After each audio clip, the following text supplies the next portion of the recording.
Amigos, antes de hacer contacto con Buenos Aires, capital argentina, para tocar otro tema de gran interés en el contexto político latinoamericano, hagamos un repaso sobre el fallo histórico alrededor de la vicepresidenta Cristina Kirchner, quien fue condenada a 6 años de prisión e inhabilitada de por vida para ocupar cargos públicos luego de que la justicia la encontró culpable del delito de administración fraudulenta en perjuicio del Estado, por favorecer al empresario patagónico Lázaro Báez en la adjudicación de obras viales en Santa Cruz.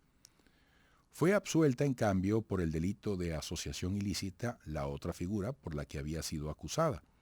Se trata de la primera vicepresidenta en ser condenada por corrupción mientras ejerce su cargo. Por cierto, vamos a escuchar estas declaraciones de Cristina Kirchner. Mafia y Estado paralelo. Eso es lo que está pasando en la Argentina y eso es lo que hoy me condenó a 6 años de cárcel y a inhabilitación perpetua. Esta es la verdadera condena. Esto es lo que querían. La inhabilitación perpetua. Me va a poder meter presa después del 10 de diciembre. Eso sí, siempre y cuando algún empresario, algunos caputos de la vida, no se les ocurra financiar a algunas otras bandas de marginales y antes del 10 de diciembre del 2023 me peguen un tiro. Que eso es lo que usted quiere, presa o muerta. Mafia y Estado paralelo. Bueno, de tono muy fuerte estas declaraciones de la expresidenta, de la vicepresidenta Cristina Kirchner. Vamos a Buenos Aires, como les decía, con José Ponte Rangel, politólogo, director del Centro de Estudios Políticos Internacionales de la Fundación FREE. Oye, José, ¿qué se está planteando en este momento? Fíjate que, bueno, al igual que la atención que se le presta a la situación en Perú, el tema institucional como que es clave, ¿verdad?, para hacer análisis. Muy buenos días, Eduardo, para ti y para toda la audiencia. Efectivamente, vemos cómo, aun cuando parecía que América Latina a veces está sin rumbo, en algunos países las instituciones de vez en cuando reaccionan y creo que es fundamental para el rumbo democrático de los países. Bueno, fíjate, realmente Cristina Fernández va a ser privada de libertad por 6 años. Realmente Cristina Fernández de Kirchner no podrá optar a un cargo público. Bueno, mira, veía el video que pasaste ahora y sorprende realmente cuando uno escucha su rol de víctima frente a esto. Recordemos que en este mismo programa conversamos de que el fiscal Luciani tenía 3.000 kilos de pruebas, entre esos fotos, documentos, presupuestos, videos, chats, emails, etcétera, donde se demostraba que Lázaro Báez se robaba el dinero del Estado a través de las asignaciones de obras que nunca realizaba. Es decir, donde se supone que había un puente, el Estado lo pagaba, pero el puente no existe. Donde se supone que iba a haber una carretera, el Estado lo pagaba y la carretera no existe. Por lo cual, incluso les comento que el fiscal va a apelar este fallo porque le parece insuficiente. Recordemos que el fiscal había pedido 12 años de prisión, pero para responder a tu pregunta, la realidad es que nunca va a ir a la cárcel, ni ahora ni después. Incluso ahora viene un proceso de apelaciones, tanto del fiscal como de ella, que es la acusada, junto con otros, ¿no? Que puede demorar hasta un año, hasta que la sentencia esté firme. Por lo cual, lo que ella dice que no puede ser candidata, efectivamente no es real. Sí puede ser candidata. Lo que pasa es que esto es una salida rápida para ella frente al desastre de gobierno que han realizado y que va a perder el año que viene las elecciones de forma contundente, por lo cual va a decir que no va a ser candidata porque no puede y no es la realidad.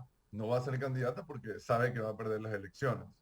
Entonces no va a ir presa porque primero tiene 70 años y la ley nacional no permite que una persona de esa edad vaya a la cárcel, sino máximo prisión domiciliaria, que es lo que probablemente vaya a cumplir para el año 2024. Y lo segundo es que por ahora sigue teniendo fueros parlamentarios por ser vicepresidente. Ahora, indudablemente, José Ponte Rangel, esta es una decisión que sacude de manera muy importante el establishment, es decir, la situación de la política, bueno, la situación de la sociedad argentina, ¿verdad? Eduardo, esto es un fallo moral. Esto viene a levantar la moral de los ciudadanos de bien del país frente a años de acusaciones de corrupción, frente a años de despilfarro. No olvidemos, Eduardo, que entre el 2005 y el 2012, América Latina recibió la mayor cantidad de dinero de su historia.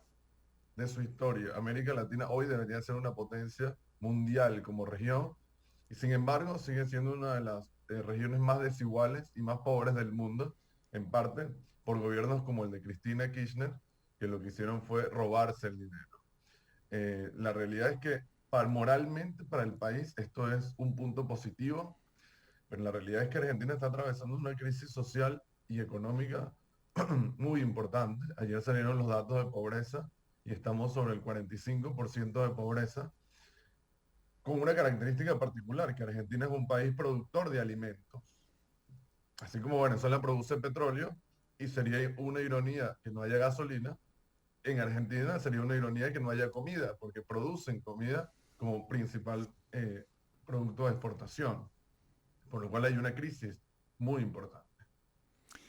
Y en este momento, la situación de Cristina Kirchner le agrega valor a las salidas que necesita Argentina en su crisis, o sencillamente se queda en eso, en una expresión simbólica.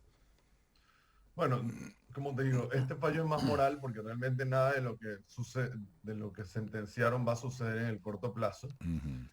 Pero la realidad es que ya este gobierno, el gobierno peronista, kirchnerista, está en decadencia. Los últimos números que se supieron es de 18% de aprobación, por lo cual aquí las elecciones del año que viene van a ser contundentes, un triunfo contundente de la oposición.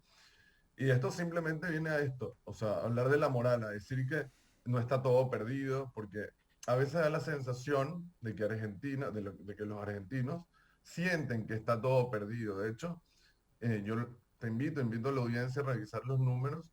Ya incluso hay más argentinos emigrando para España que otras nacionalidades de América Latina. Y esto no se había visto desde el 2001, que fue la última crisis económica grande de Argentina, antes de esta, ¿no? Por supuesto. Entonces hay muchos argentinos jóvenes que ya están pensando en irse del país porque sienten que el país ya está perdido y sin instituciones. Este fallo, sin duda, abre una luz al final del túnel. Y quiero darte un dato curioso, Eduardo, y para toda la audiencia. Los tres jueces que condenaron a Cristina, los tres fueron nombrados por Cristina durante su presidencia. Y en mucho tiempo fueron avales de Cristina y le aprobaron muchas cosas, pero evidentemente viene la frase que tenemos nosotros, mejor tarde que nunca, o ya han rectificado y la han condenado por corrupción. Hay un pronunciamiento del presidente Alberto Fernández, claro, frontal. El día anterior, Eduardo, sucedió algo insólito que nunca se había visto en Argentina. El día anterior de este fallo, el presidente realizó una cadena nacional que acá no se utiliza, no es costumbre, para denunciar que otro grupo de jueces, no estos, otro grupo de jueces se había reunido en el sur, cerca del Calafate, cerca de Bariloche, em, con los dueños de unos medios de comunicación. Y esta información la obtiene a través de escuchas ilegales, a través de espías ilegales. Realizó una cadena nacional para hacer esta denuncia, tratando así de deslegitimar el Poder Judicial, que al día siguiente tenía este fallo preparado. Por supuesto, desde el punto de vista político, todo el kirchnerismo y todo el peronismo han salido a decir que esto es una persecución política. Lo único que les está faltando es demostrar dónde están las carreteras y los puentes que había que construir. Si ellos mostraran que las carreteras que se pagaron existen, esta denuncia del fiscal no tendría ningún sentido. El problema es que efectivamente en la provincia de Santa Cruz no existen las obras que fueron adjudicadas al señor Lázaro Báez por más de $1.000 millones. Entonces es muy difícil sostener algo que cuando en la realidad no lo es, en el relato no se puede sostener.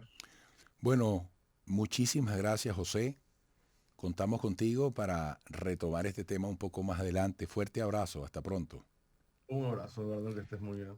José Ponte Rangel, politólogo, director del Centro de Estudios Políticos e Internacionales de la Fundación FRI. Se puede ser honesto y al mismo tiempo incompetente. Pero imagínense ustedes el daño para un país cuando se junta la corrupción con la incompetencia. Eso aplica en cualquier lugar donde eso ocurra. Volveremos.